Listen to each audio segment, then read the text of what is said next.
Sepertinya hambanya Bapak Mongol betah di sini ya. Mungkin kalau ke Jakarta bisa sering-sering. Oke. Saudara, saya melihat ada banyak orang, banyak pelayanan yang mereka jalan jauh, mereka pengabdiannya panjang, mereka bertemu dengan banyak orang, tetapi dalam hidupnya tidak pernah melahirkan. Saudara, ada banyak pelayanan, ada banyak hubungan, ada banyak persatuan yang tidak pernah melahirkan apapun dalam hidup mereka. Saudara, saya sungguh melihat ada beberapa orang yang hidupnya sekali nempel, sekali dia bisa gabung dengan sesuatu yang dari Tuhan, maka pasti dari hidupnya melahirkan dan mengalirkan sesuatu. Saudara, sebelumnya izinkan saya kesaksian. Saudara mungkin tahu, saya kesaksian beberapa minggu yang lalu, pembantu saya nabur untuk pergi ke Cina. Ya, saudara yang dengar, saudara, saya kesaksian, saya punya seorang pembantu dan ada kesempatan pergi ke Cina dan beliau nabur bukan cuma untuk dirinya tapi dia nabur untuk orang lain. Saya lanjutkan ceritanya. Singkat cerita, 2 minggu yang lalu atau minggu lalu sempat dikabarkan bahwa trip ke Cina ini di-cancel. Karena saudara tahu ke Cina yang saudara berangkat gratis, saudara yang berangkat murah. Saudara tahu ini kadang pintunya buka, kadang tutup. Saudara tahu ya. Dan tiba-tiba minggu lalu, 2 minggu yang lalu, tiba-tiba pintunya tutup. Dan saya katakan, Mbak, ini ditunda Mbak. Bahkan setelah ditunda, datang satu pengumuman selanjutnya bahwa di-cancel. Saya chat ke semua orang yang sudah sempat DP dan bayar lunas. Saya kasih bocoran, sebagian mereka minta uangnya dikembalikan. Kecuali mbak saya, saudara. Mbak saya ini aneh, semua orang yang lebih kaya dari mbak saya, ya udah uangnya balikin saja. Tapi mbak saya ini ajaib, mbak loh ya. Mbak saya bilang, Pak Jos, uangnya saya tabur buat pelayanan. Semuanya minta uang balik, kecuali mbak saya ini. Ada beberapa orang yang juga nggak minta uangnya balik, udah pegang aja Pak Jos, pegang aja. Tapi ini udah ditunda, jadi minggu depannya, sekarang cancel. Jadi udah ketunda 2 minggu, 3 minggu bahkan sebenarnya. Tapi mbak saya bilang udah saya nabur aja. Saudara tahu tiba-tiba H-2, 2 hari sebelum keberangkatan, pintunya kebuka. Dan tiba-tiba saya bilang, Mbak, dari semuanya yang uangnya belum saya balikin, Mbak. Jadi kalau ada pintu yang kebuka, siapa yang berangkat? Mbak. Dan sekarang mbak saya lagi halan-halan ke China, saudara. Mbak saya. Dan saya cuma ngelihat gini, mbak saya ini dulunya Kristen, ketemu Tuhan jadi Muslim, nuakal, saya ceritain dikit, saya udah pindah rumah, waktu saya jalan ke doa pagi, saya ketemu mbak saya lagi nyapu di rumahnya Pak Haji. Saya cuma ngeliat, loh kok Mbak Karti, mbak saya, ya udah kami cuma lihat-lihatan, ya udah lewat. Karena mungkin itu dari saya kecil ya saudara, dari saya kecil, terus mbak saya pindah Muslim, saya tumbuh besar, saya sekolah, saya kuliah, saya gak pernah ketemu. Sekarang saya sudah menikah, punya Miel, ketemu sama mbaknya. Singkat cerita mbaknya ditemuin Tuhan. Dia ngadep ke Bu Iin nangis-nangis. Bu, saya kali ini bertobat. Bu Iin gak main-main. Kalau kamu beneran bertobat, pergi kemana? Papua yang ujung. Sepakat Bu. Dan dia pergi ke Papua. Saya punya anak yang kedua. Tuhan suruh dia balik. Dan saya tahu persatuannya dengan imannya melahirkan. Tapi ada beberapa orang. Dia sudah pelayanan lama. Dia sudah bersama orang-orang tertentu, tapi hidupnya tidak pernah berbuahkan hasil apapun. Mari kita belajar sama-sama. Yohanes 15 ayat 4. Saya pakai versi terjemahan yang sederhana. Firman Tuhan berkata seperti ini. Kalau kamu ini bersatu, maka kamu pasti akan berbuah. Kuncinya di mana? Kalau kamu bisa bersatu. Nah saudara, waktu nanti kita akan belajar sama-sama. Tapi pada dasarnya semua yang bersatu akan menghasilkan buah. Semua yang bersatu akan melahirkan. Coba next. Saudara tahu bagaimana anak? Ada sperma, ada sel telur yang bersatu. Saudara gak bisa kalau saudara pisah, saudara jar, gak bisa. Dan saudara tahu bagaimana buah? Itu dari serbuk sari dan putik bunga. Demikian juga air. Harus ada H2, hidrogen, dan oksigen. Atau garam, saudara harus temukan antara natrium sama klorat, NaCl. Bersatu, maka dia akan jadi garam. Tapi saya lihat ada mujizat. Itu antara doa dengan iman yang bersatu.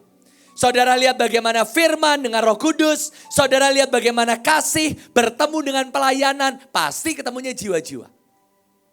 The question is, pertanyaan besarnya adalah, kalau engkau ini tidak berbuahkan apapun, ada yang salah dengan hubunganmu. Ada yang salah dengan perjalananmu dengan Tuhan. Kalau pelayananmu gak berbuah, kalau hidupmu gak berbuah, yang salah gak pernah Tuhan. Ada something wrong dengan hidupmu. Saudara, waktu saya belajar tentang ayat-ayat ini, saya bertemu dengan beberapa orang yang 2 tahun pegang pelayanan.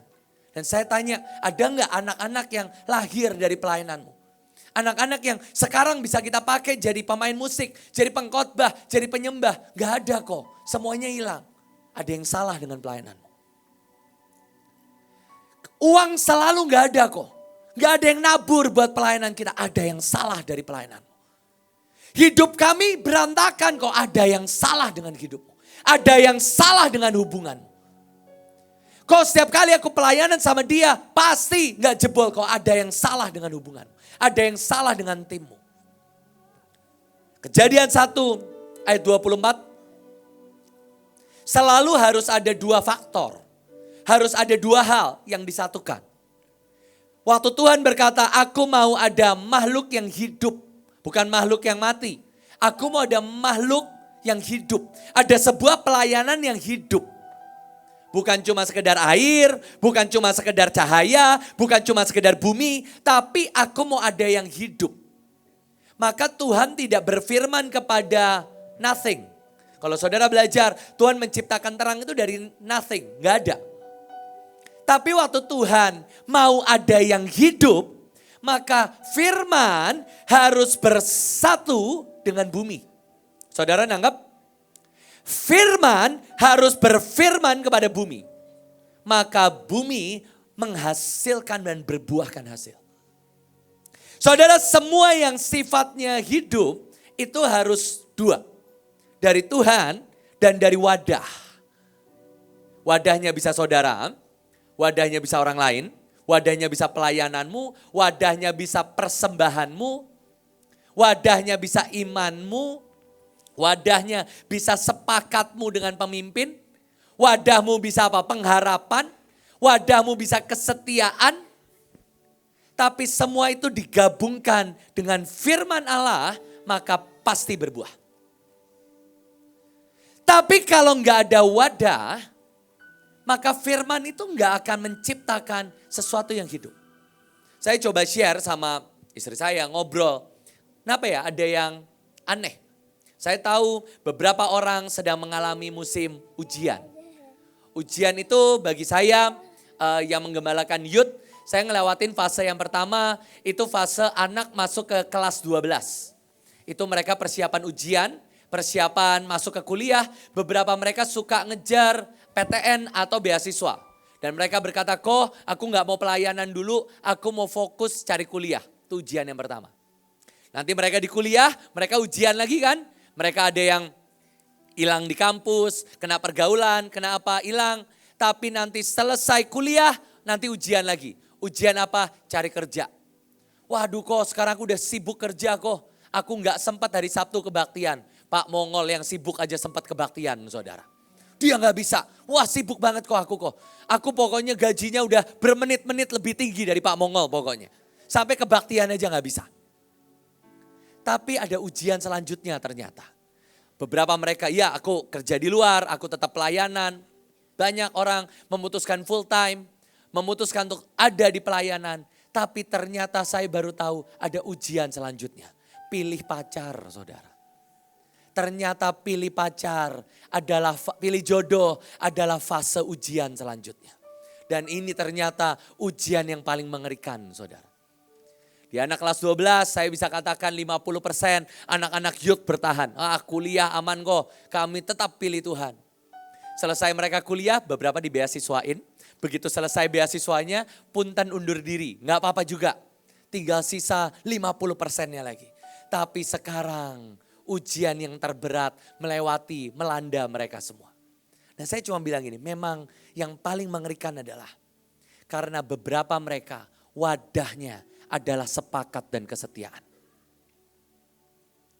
Saudara, setiap kita ini punya cawan. Ada orang-orang engkau dipilih Tuhan karena kekuatanmu dalam berdoa. Coba saudara bisa bayangkan, seandainya mulai hari ini saya datang telat ke kebaktian. Maka menurut saya sudah kehilangan wadah dalam hidup saya. Apa yang membuat saya spesial? Saya bisa katakan, saya suka bercanda sama Aldi. Saya bilang, itu anakmu ya, Archie ya. Baru 4 bulan udah sering banget telat kebaktian. Udah bolos terus kebaktian. Anak saya 5 tahun, cuman bolos kalau dia pergi ke bangsa-bangsa. Sungguhan loh, Miel dan Elion cuman telat, nggak pernah telat. Tidak pernah telat, 0. Dan cuman izin kalau pergi ke bangsa-bangsa. Saya omelin tuh Archie meskipun masih 4 bulan, 5 bulan. Kamu tuh Archie ya, masih kecil aja udah telat.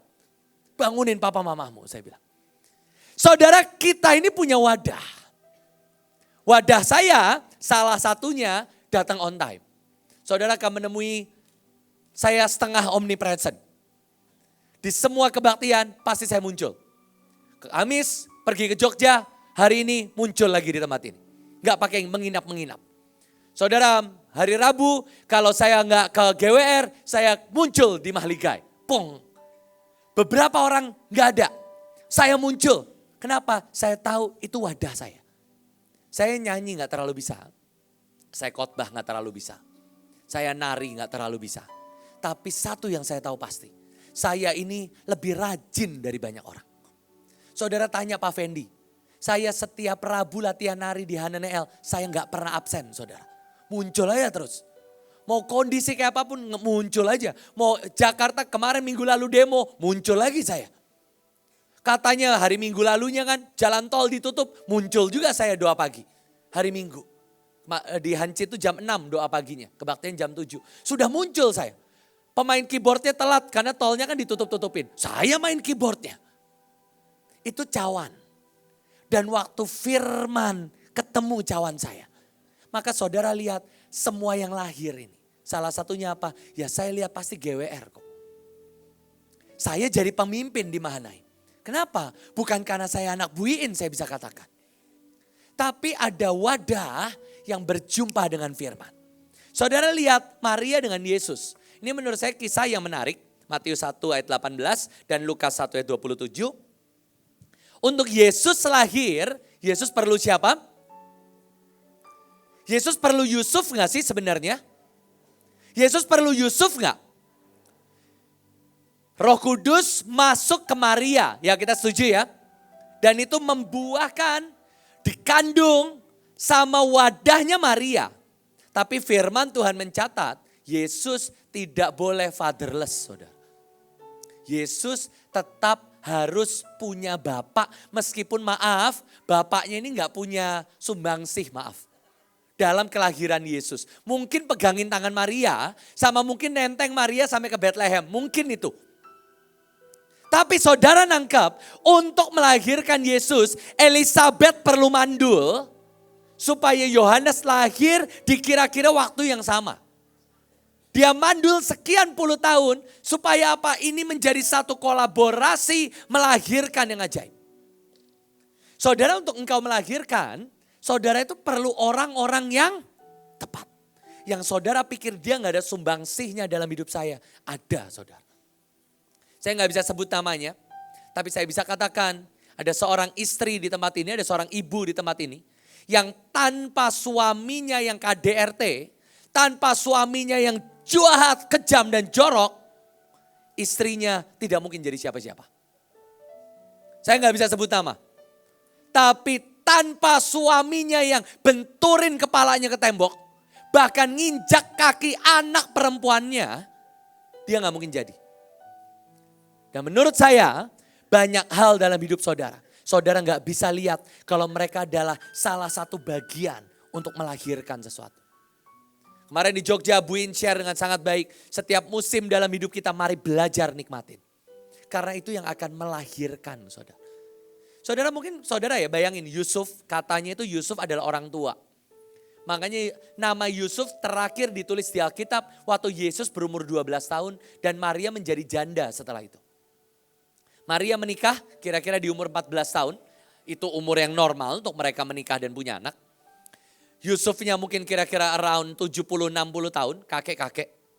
Dan kemudian di umur 12 Yusuf sudah gak ada. Banyak yang berkata Yusuf meninggal saat itu.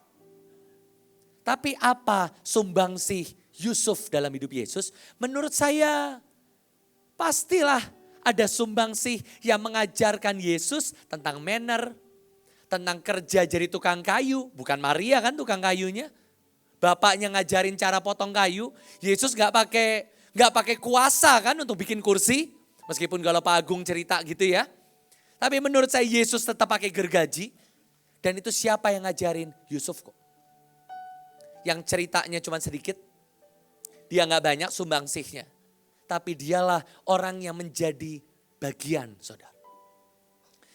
Kemarin di jalan dari Jogja saya dengar khotbah dari Pak Sugiharto. Dan beliau cerita, saudara visi Tuhan itu bentuknya progresif, selalu bertumbuh. Menurut saya orang pragmatis seperti Pak Sugi, kalau dia tidak bertemu sama Bu Iin, dia cuma jadi guru saja. Tapi visi yang ditanamkan, itu menjadi fusi dan gabungan, dia menjadi direktur dari 1000 sekolah di Indonesia hari ini. Itu apa? Satu penggabungan. Saudara pastikan saudara ini punya orang-orang yang tepat. Saya baca buku bagus. Bukunya ada di website gratis. Saya anjurkan untuk anak-anak pemuritan saya baca saudara. Bukunya bagus sekali. Judulnya tentang orang-orang yang bermuka dua. Itu bukunya Den Haag kalau nggak salah. Dan dia straightforward sekali. Dan dia berkata seperti ini. Pastikan kau punya orang-orang yang tepat untuk mengelilingi. Suatu kali ada satu kisah tentang seorang penulis buku terkenal. Dia menghadiri sebuah acara tanda tangan buku. Dia tanda tangan selama 1 hari. Paginya dia khotbah, siangnya dia pelayanan, malamnya dia tanda tangan buku. Selesai, dia sangat letih, dia kumpul sama teman-temannya, dia cerita, dia ngobrol, dia makan bareng. 2 bulan kemudian penulis buku ini diboikot oleh semua orang. Kenapa? Salah satu jemaat terdekatnya cerita. Kamu tahu apa yang terjadi hari itu? Selesai dia tanda tangan buku, dia ketawain kalian semua. Dan dia berkata, lihat aku cuma tanda tangan dan duitku sangat banyak. Mereka ini gak punya duit sebanyak aku. Dan orang ini menulis, Den Haag dia nulis, saudara Simpson mati karena dia tiduran di pangkuan yang salah. Simpson mati karena dia tidur di pangkuan Delila saudara. Saudara pastikan untuk menciptakan dan melahirkan sesuatu yang supranatural. Sesuatu yang hidup, engkau dikelilingi oleh orang-orang yang tepat. Kadang orang yang tepat itu bentuknya maaf seperti tai, ternyata dia pupuknya saudara. Tapi kadang yang paling kau anggap baik itu ilalang saudara. Oh dia paling mirip sama saya, dia paling sohib, oh I love you so much. Itu bisa menjadi ilalang yang menjebol semua akar-akar hidupmu. Tapi orang yang terbaik buat Tuhan bentuknya bisa tai. Dan ternyata dia pupuk yang membuat buahmu manis saudara. Mari kita belajar sama-sama. Adam dan Hawa. Hal pertama yang dilakukan Adam setelah dia terpisah dengan Allah. Dia bersetubuh dengan istrinya Hawa. Hal pertama yang dilakukan manusia setelah dia terpisah dengan Allah. Pasti dia mencari manusia. Saya mau katakan saudara ada yang lahir dari roh. Ada yang lahir dari daging. Waktu engkau terpisah dari Allah, Adam dikeluarkan dari Taman Eden. Dengan pedang yang terhunus, Pak Mongol punya khotbah yang bagus tentang Adam. Tapi hari itu Adam dikeluarkan, hal pertama yang dia lakukan bukan bercocok tanam. Hal pertama dia bukan hal pertama dia langsung cari manusia. Jadi kalau hari ini engkau sedang berpikir, anak-anak STT, anak-anak yang belum menikah, engkau sedang mencari jodoh yang paling pas buat manusiamu. Engkau sedang terpisah dengan Allah. Waktu engkau terpisah dengan Allah, yang pertama kali engkau cari pasti manusia lain yang bisa ngisi di dalam. Dan manusia akan menerjemahkan itu dengan seks. Anak pertama Tuhan berkata, ini anakku Kain karena Tuhan tolong aku. Anak kedua Habel, dia gak cerita, dia cuma berkata selanjutnya Habel. Dan apa yang terjadi? Kain membunuh Habel, membunuh 1/4 dari manusia di bumi. Dan Habel destininya terpotong. Barulah muncul anak ketiga yang namanya Set. Yang artinya adalah Tuhan yang mengaruniakan. Sumbangsi Tuhan bukan cuma nolong, bukan cuma sekedar, tapi Tuhan yang kasih. Baru dari keturunan Set lah anak-anak Allah dilahirkan. Baru Yesus lahir dari mana? Keturunan Set. Saudara, hari ini penggabunganmu itu dengan siapa? Dengan daging atau dengan roh? Percayalah, di dalam perjalanan pelayanan, di dalam perjalanan kehidupan, banyak yang cocok buat daging dan jiwa kita kok. Banyak yang lebih enak untuk menemani di perjalanan kita. Tapi sungguh untuk membuat buah menjadi manis, yang dia butuh bukan teman. Yang dia butuh bukan ilalang yang ijonya mirip. Apalagi pohon yang ditempel berdekatan, gak butuh dia. Dia butuhnya apa? Tai, saudara. Maaf. Dan itu yang diperlukan oleh banyak orang. Saudara, tapi ada yang lahir karena roh. Abraham dan Sarah. Abraham harus menunggu 25 tahun untuk sesuatu yang dari roh lahir. Dia coba ubah dengan Ismail. Yang sampai hari ini kita masih bermasalah. Yang sampai hari ini kita masih bergumul. Selesai Abraham melahirkan Ishak. Sarah mati, Abraham menikah dengan Keturah, dengan semua anak-anak yang bermasalah juga sampai hari ini. Saudara, semua yang sifatnya daging akan melahirkan apa? Daging. Biarlah engkau melahirkan cuman yang dari roh, saudara.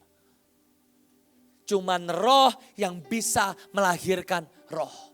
Guru-guru saya mau katakan, engkau tidak bisa menciptakan yang roh kalau engkau mengajar dengan cara yang daging. Meskipun guru-guru di sekolah Mahanaim tidak terlalu merasa punya sumbangsih dalam hidup saya. Cuma saya bersyukur karena ada guru-guru yang galak, yang marahin saya. Atau beberapa guru yang menerima saya. Semua kombinasi itulah yang membuat saya menjadi hari ini. Dan saya percaya ada mutiara-mutiara lain yang akan lahir waktu engkau bergerak dari roh. Waktu engkau bergerak dari roh. Saudara, saya akan selalu dengan bangga saya saksikan. Yang membuat saya bertemu Tuhan pertama kalinya. Itu waktu saya kelas 4 SD, hati Bapak. Itu sama Pak Luki dan Pak Victor. Pak Victor yang ngajarin saya berbahasa roh. Pak Luki hati Bapak mengajak saya mengampuni papa saya hari itu. Tapi saya nakal lagi, saya dibayar sama Bunita supaya saya ikut kebaktian. Saya ikut retret dan di situ saya dikunciin sama Bunita. Kalau saya kesaksian di mana-mana saya dikunciin, nah itu Bunita pelakunya, saudara. Hari pertama saya kabur, hari kedua saya kabur, hari ketiga lapangan SMP SMA dikunci sama Bunita. Kamu duduk di sini, yang khotbah siapa? Bu Iren Sugiharto. Maaf, saya nggak tahu khotbahnya apa karena saya masih nakal. Saya duduk paling ujung, saya nggak mau dengerin khotbahnya. Dan di situ saya berjumpa dengan Tuhan. Saudara, engkau perlu ketemu dengan orang yang tepat. Saya bersyukur setelah saya bertobat, saya nongkrongnya sama satu om dan satu tante. Bunita semua masih, tapi saya nongkrongnya sama siapa? Sama Burut dan sama Pak Brojil. Pak Brojil yang ngajarin saya untuk KKR, altar call, itu Pak Brojil. Hari itu saya altar call, gak ada yang maju. Dan Kosef yang bilang, Jos gak apa-apa. Sini om ajarin, the rest is history, saudara. Pak Brojil geleng-geleng lihat saya khotbah, beliau yang ngajarin saya. Burut yang ngajarin saya nulis buku, nyetir mobil. Saudara, saya mau ngomong ya, sampai hari ini, saya berarti sudah berapa? Hampir 13 tahun saya nyetir. Saya tidak pernah satu kali pun saya nabrak. Satu kali pun saya gak pernah. Ditabrak pernah satu kali. Satu kali saya ditabrak dari belakang. Tapi nabrak gak pernah. Itu siapa yang ngajarin? Burut kok. Saudara menghindari Burut, Beliau yang ngajarin saya nyetir dan bahas firman sejak saya kuliah, saudara. Saudara menganggap Kostef, oh dia kan pezina yang pernah jatuh dalam dosa. Beliau yang ngajarin saya KKR. Saudara menganggap Bunita galak, beliau yang memaksa saya ketemu Tuhan. Pak Luki mah pasif, dia yang ngajarin saya tentang hati Bapa. Saudara, semua orang-orang ini yang kemudian membuat saya sampai hari ini. Itu apa? Yang di roh pasti akan melahirkan yang roh. Saya akan ada cepat bagian ini. Saya takut saya dianggap terlalu nyindir karena beberapa orang banyak di tempat ini. Tapi ada penyatuan yang menghasilkan maut. Ada jodoh yang tidak menghasilkan, saudara. Tapi saya akan cepat. Ada Ahab dan Isabel, dia mencelakan Israel. Salomo dan istri asing, kerajaan yang terpecah. Herodes dan Herodias, Yohanes dipenggal, Ananias dan Safira, dia mati. Bangsa Israel dan perempuan Moab, 24.000 orang juga mati. Saudara, semua penggabungan yang salah akan berakhir salah. Semua yang sifatnya daging pasti akan melahirkan daging. Dan semua yang dari roh pasti akan melahirkan roh. Saudara, kalau engkau datang ke tempat ini cuman karena engkau mau makan gratis, pasti engkau cuman akan menghasilkan another daging dalam hidupmu. Kalau engkau datang ke tempat ini karena sekedar kau pengen nongkrong-nongkrong, karena saudara dipaksa itu daging, pasti engkau akan melahirkan apa? Sesuatu yang daging lainnya. Capek, pegel-pegel, makanannya gak cukup, ternyata makanannya habis. Tapi kalau engkau datang ke tempat ini karena roh. Betul, engkau datang bukan karena meminta, tapi engkau datang untuk memberi kepada Tuhan. Engkau datang untuk menjaga bangsa. Saya bisa pastikan ada yang dari roh juga menjadi upahmu, saudara. Keluaran 30 ayat 34.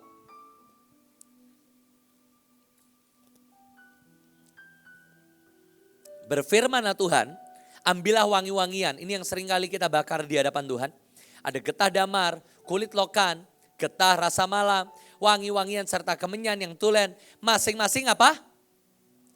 Sama banyaknya. Saudara, dalam engkau melahirkan yang supranatural, engkau melahirkan yang berkenan di hadapan Tuhan. Semua takarannya harus tepat, saudara.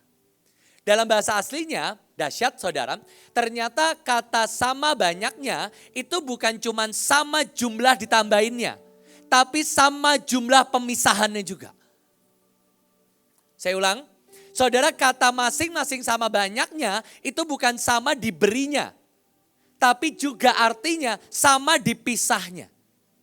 Dan saya melihat bahwa dalam perjalanan kehidupan, engkau ini harus ditambahkan dan engkau harus dipisahkan beberapa orang. Saudara, dalam buku yang saya baca tadi, Denak, itu menurut saya sama Bu Kesia baca bukunya ini menurut saya keren sekali. Karena biasa orang itu suka muter-muter, ngomongin apa muter-muter, dia enggak. Satu, orang yang bermuka dua akan menjadi pengkhianat dalam hidupmu, titik. Sudah, itu poin satu. Kasih ayat dikit, poin dua, kalau kamu segan dengan orang yang bermuka dua, kamu akan berakhir habis, titik. Saudara, carilah bukunya masing-masing. Dan di buku itu menuliskan, di awal pelayanan, kamu gak punya banyak orang. Pasti kamu membiarkan semua orang masuk. Seperti Lot, hari itu Abraham belum punya anak, Abraham belum punya siapa-siapa, Lot pasti diundang. Tapi di perjalanan, waktu Lot dipisahkan, harusnya Abraham berkata puji Tuhan. Kenapa? Lot yang membuat kerusuhan di gembala-gembala Abraham. Betul? Demo, naikkan gaji, turunkan gajinya Abraham. Nah itu. Lot yang menghabisi uang, seluruh Sodom dan Gomora habiskan, musnahkan. Lot membuat peperangan yang harusnya Abraham gak ikut. Betul? Dan dari Lot melahirkan musuh anak-anak Abraham. Jadi waktu Lot dipisah, Abraham tuh gak usah baper. Abraham harus gini, akhirnya alhamdulillah Tuhan. Lot pergi juga. Tapi banyak orang gak bisa tahan dengan pemisahan. Mereka sukanya ditambahkan. Saudara gak sadar dalam membuat bau yang wangi-wangian yang berkenan di hadapan Tuhan. Engkau harus ditambah, engkau harus dipisah.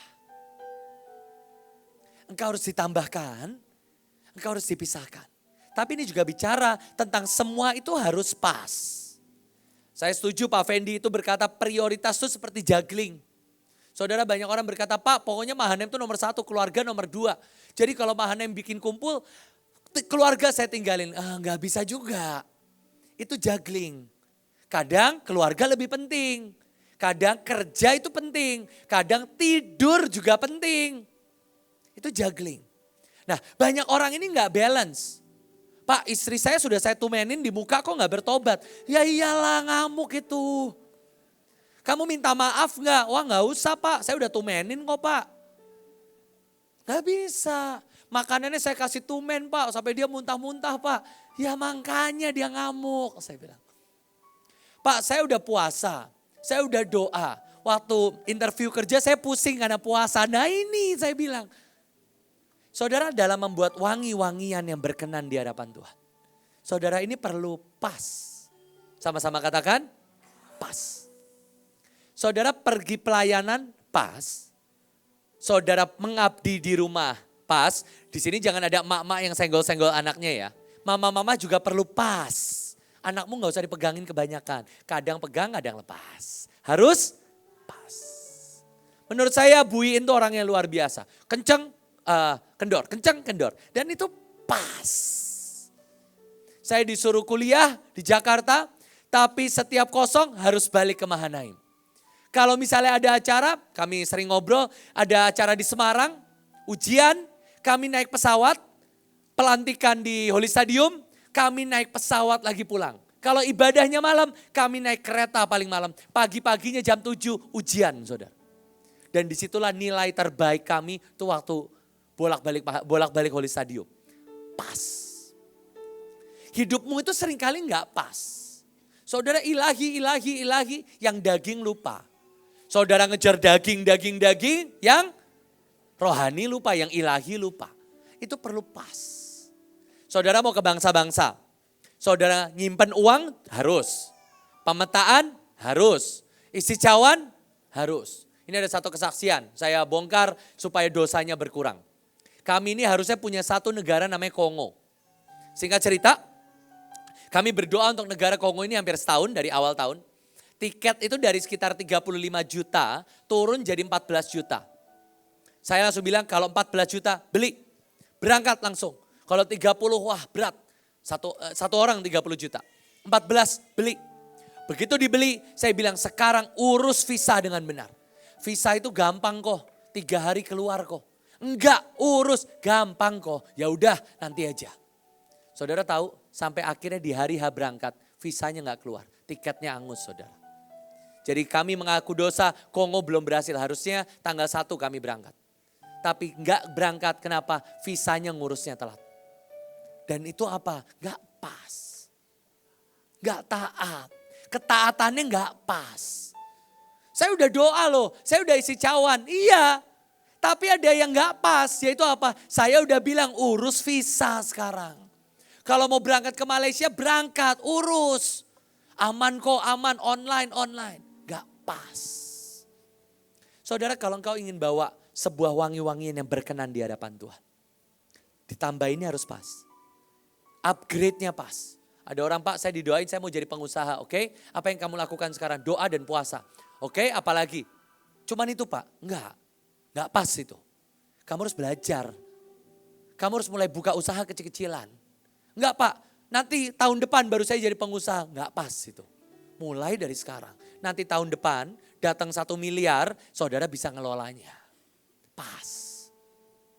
Dan terakhir saya akan tutup dengan ini. Matius 25 ayat 24. Ini menurut saya kisah yang bagus sekali, kisah yang ajaib. Saudara udah tahu semua ceritanya. Ada hamba yang punya 1 talenta, 2 talenta, dan 5 talenta. Saya mau nanya ke semua pasukan terdahsyat tempat ini. Apa yang membedakan si 1, si 2, dan si 5 yang ditulis di Alkitab? Ada nggak? Yang satu lebih pintar, yang satu lebih bodoh, ditulis nggak? Yang satu lebih jago ekonomi, yang satu enggak? Dalam bahasa aslinya, para hamba-hamba ini adalah budak yang diikat dengan rantai. Jadi mereka ini bukan, ya kalau bahasa kita hamba, bahasa aslinya saya bisa katakan itu slave. Atau budak yang terikat. saya kemarin khotbah di STT. Kalau ada budak dapat 30 kilogram, satu talenta itu 30 kilogram emas. Itu berapa? Berapa miliar ya kemarin ya? Sekian puluh miliar. Itu harusnya semua hamba bersuka cita. Tapi si satu ini enggak. Nah, saya balik. Tiga budak yang terikat, tiba-tiba rantainya dilepas. Yang satu dapat 30 kilogram emas, 30 kilogram. Yang satu dapat 60 kilogram, ya. Yang satu dapat 150 kilogram emas. Banyak enggak? Hamba ini bukan hamba yang berpendidikan. Dia budak, oke lah mungkin ada penafsiran lain, dia ini memang berbakat punya 5 talenta, oke lah boleh. Tapi saya nggak mau share tentang itu. Saudara, saya mau kasih tahu, si hamba dengan 5 talenta atau 150 kilogram emas ini, dia nggak punya dasar ekonomi, dia nggak punya dasar usaha. Tetapi all of a sudden, tiba-tiba hasilnya 2 kali lipat. Nggak ditulis dia salah kerja, nggak ditulis dia ditipu orang, nggak ditulis dia usahanya nggak laku, nggak ditulis baju profetiknya nggak laku, nggak ditulis bajunya sisa, nggak. Pokoknya dari 5 jadi 10.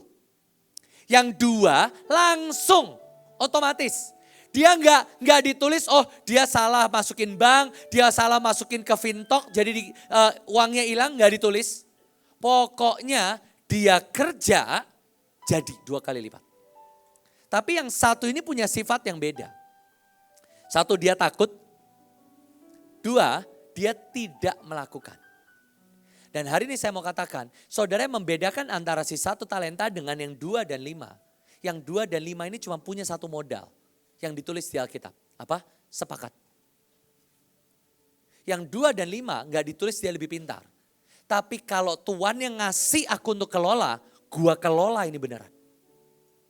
Dan hasilnya apa? Jadi 2 kali lipat. Yang ditulis bukan si 1 talenta ini ditipu orang loh. Loh menurut saya ya, dalam usaha itu ya kalau keilahian kita udah tepat harusnya bisa 100% sih. Tapi saya rasa ya pada aslinya, pada nyatanya gak semua usaha itu berhasil. Saya pernah buka resto dan tutup. Betul? Gak semua usaha berjalan dengan baik. Saya usaha sawit. Dan saya baru ketemu Pak Bupati kemarin, ternyata orang yang mau kerja sama-sama saya, orang sawit, 2 orang meninggal, saudara. 2 orangnya sawitnya meninggal. Jadi saya nggak bisa lanjut, kedelay lah, ketunda. Dan saya melihat bahwa nggak semua usaha itu langsung, nggak juga. Saya pernah KKR di Sumba, modal 150 juta, hujan deras, nggak ada yang datang. Tapi si 5 talenta ini dia lakuin sesuatu dan langsung berhasil 100%. Dan yang 1 talenta bukan jadi setengah, bukan jadi 3/4 karena dia coba usaha gagal. Dia hanya tidak sepakat. Menurut saya tuannya akan ngerti, iya Pak saya coba buka lahan, lahannya kena kekeringan Pak.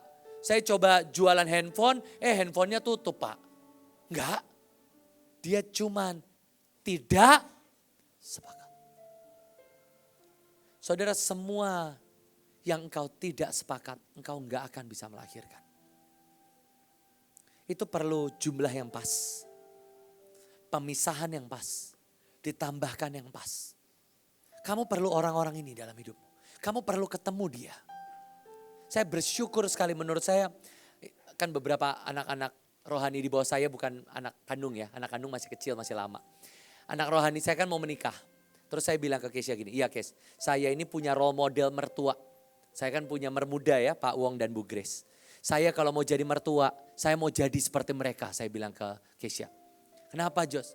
Saya tahu saya ini bukan menantu yang paling baik. Saudara tahu ya, saya ini malas banget ketemu orang.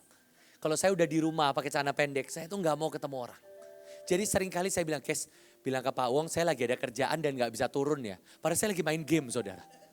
Jangan kasih Pak Wong Bu Grace ya. Terus saya main game. Saya bilang, Kes, aduh gue gak bisa ketemu orang. Penuh banget hari ini. Penuh banget. Terus kadang saya diminta, ayo ketemu sama cucu-cucu kumpul.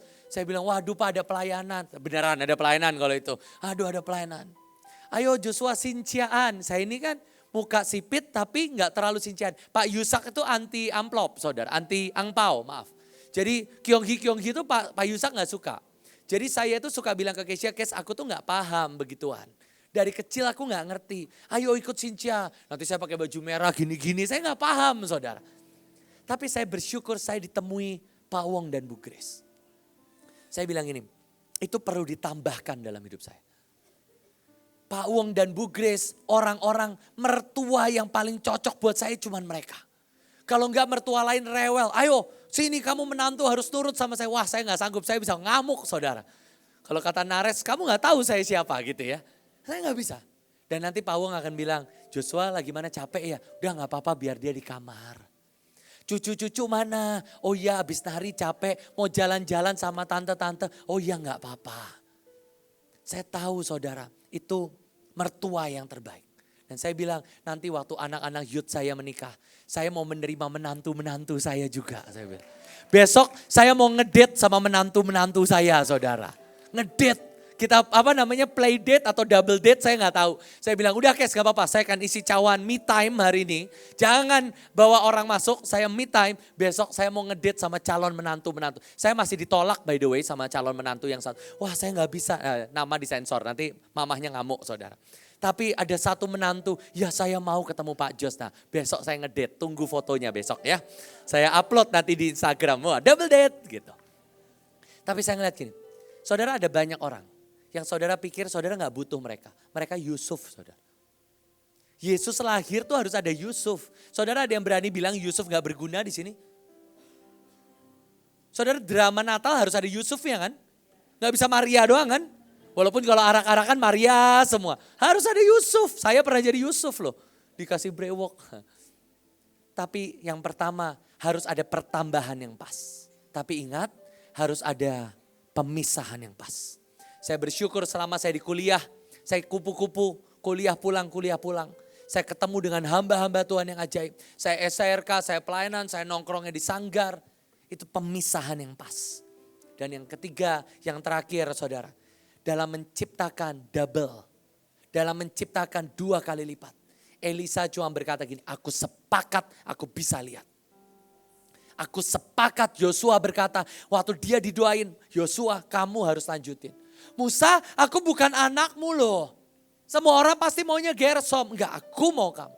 Tapi aku ini cuman budak loh. Enggak, kamu. Tapi Kaleb lebih tua. Enggak, aku sepakat Tuhan. Dan waktu Yosua mimpin, dia 2 kali lipat dari Musa. Saudara dalam hidupmu, waktu engkau mau melahirkan yang ajaib. Enggak usah banyak nanya saudara. Waktu saya dapat mall, saya juga bingung kok harus diapain. Tapi saya mau berkata, ya Tuhan, aku sepakat Tuhan. Aku sepakat Tuhan. Saya akan tutup dengan satu kesaksian yang terakhir saudara.